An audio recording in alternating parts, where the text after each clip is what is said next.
नमस्कार मंडळी, आम्ही मालवणी या चॅनल आपले मनापासून स्वागत आहे. हे बघा, आज मी मस्त असं आपणास वांग्याचं भरीत करून दाखवणार आहे. अगदी सोप्या पद्धतीमध्ये एकदा ह्या पद्धतीमध्ये करून बघा. गॅसवर तुम्ही कायम भरता पॅनमध्ये भाजून पण बघा भरीत कसं छान प्रकारे लागतं आणि व्यवस्थित असं साल बाजूला होऊन व्यवस्थित असा आतला गर व्यवस्थित बाजूला होतो. आता बघा, वांगी मी छान अशी कापून घेतली, व्यवस्थित वांगी मिळाली, अजिबात खराब नाही. आता ह्या पॅनमध्ये अगोदर मी तेल न घालता व्यवस्थित भाजून घेते, कारण असं तेल न घालता भाजलं ना का त्याला अजून छान चव येते. आणि नंतर थोडा वेळ भाजल्याच्या नंतर आपल्याला ह्यामध्ये तेल घालून घ्यायचं आहे.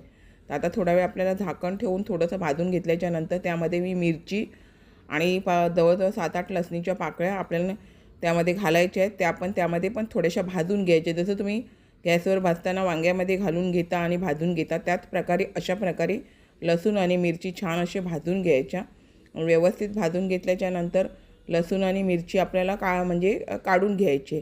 पण त्या तत्पूर्वी आपल्याला वांगी व्यवस्थित अशी परतून 2-3 वेळासारखी परतून वगैरे व्यवस्थित आपल्याला फ्राय करून घ्यायचे. जसं तुम्ही गॅसवर वांगी भाजता अल्टीपल्टी करून घेता, त्याचप्रमाणे पॅनमध्ये पण व्यवस्थित बघा आता व्यवस्थित भाजलं गेलं आहे की नाही. आणि अशाच प्रकारे आपल्याला हे वांगं पूर्ण नरम होईपर्यंत भाजून घ्यायचं आहे. आणि अशा प्रकारे तुम्ही वांगं एकदा भाजून पॅनमध्ये भाजून किंवा तुम्ही तव्यावरती जरी भाजलात तरी अशा प्रकारे मस्तपैकी वांग्याचं भरीत चवीला छान होतं.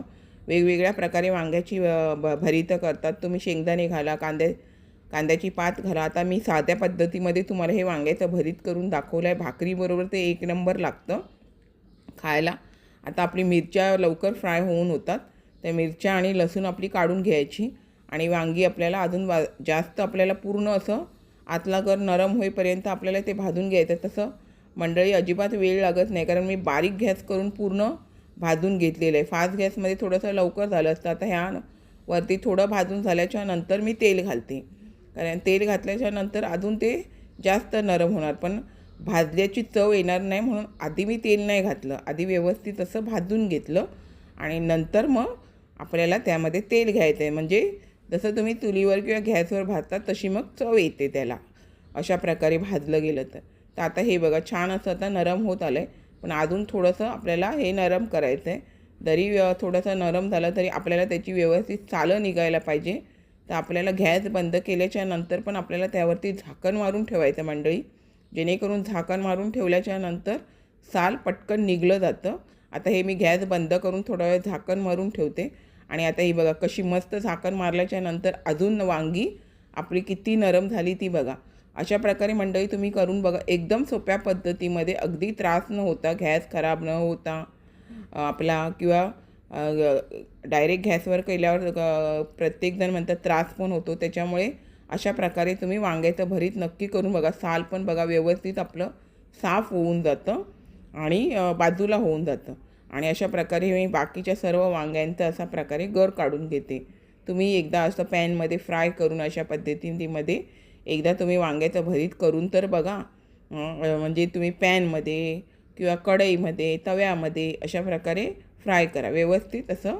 आणि फ्राय केल्याच्या नंतर थोडा गॅस बंद केल्याच्या नंतर तुम्ही थोडा वेळ झाकून ठेवा, म्हणजे साल वेगळं जातं, सालाचे तुकडे पडत नाही आणि हे आपल्याला गर वेगळा मिळतो. आता या पद्धतीमध्ये मी मॅश करून घेतलं आहे. मॅश करून घेतल्याच्या नंतर आपल्याला ते करायला घ्यायचं आहे बघा. अशा पद्धतीमध्ये आपला हा गर सगळा निघालेला आहे. आता त्याच पॅनमध्ये मी काय केलं, थोडंसं तेल अजून घालून घेतलं आणि आपल्याला त्यामध्ये जिरं घालून घ्यायचं आहे. जिरं घालून तडतडल्याच्या नंतर कांदा आणि कढीपत्ता मी बारीक करून घेतलेला आहे. कढीपत्ता पण थोडासा बारीक केलेला आहे, तो यामध्ये घालून घ्यायचा. आता कांदे मी छोटे 2 बारीक घेतलेले आहे. आवडीप्रमाणे तुम्ही करू शकता. कांद्याच्या पातीमध्ये पण छान होतं, पण आता मी तुम्हाला साध्या सोप्या पद्धतीमध्ये वांगं कसं फ्राय करतात त्या पद्धतीसाठी मी तुम्हाला हे वांग्याचं भरीत करून दाखवलं आहे. त्याच्यामुळे तुम्ही पण पॅनमध्ये वांगं फ्राय करून अशा साध्या पद्धतीमध्ये भरीत करून बघा. आणि जी मी मिरची अशी पॅनमध्ये फ्राय केलेली ती मी खलबत्त्यामध्ये ठेचून घेतलेली आहे.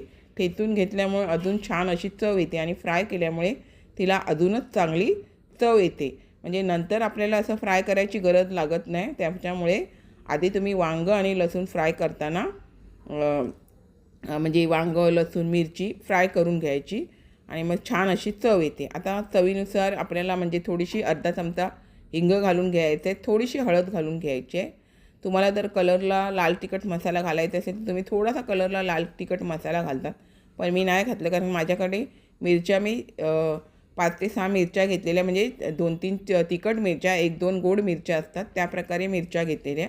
मिरच्यांमुळे काय होतं माहिती आहे, आपल्या भरीतला चांगली अशी चव येते आणि व्यवस्थित आपल्याला छान असं एकजीव करून घ्यायचं आहे मिरचीमध्ये आणि लसूणमध्ये, आणि जे आपण कांदा घातलेला आहे, आणि नंतर मग आपल्याला त्यामध्ये चवीनुसार मीठ घालून घ्यायचं आहे. आणि एक नंबर मंडळी, हे भाकरीबरोबर, नाचण्याची भाकरी आहे त्याच्याबरोबर तर एक नंबर असं लागतं.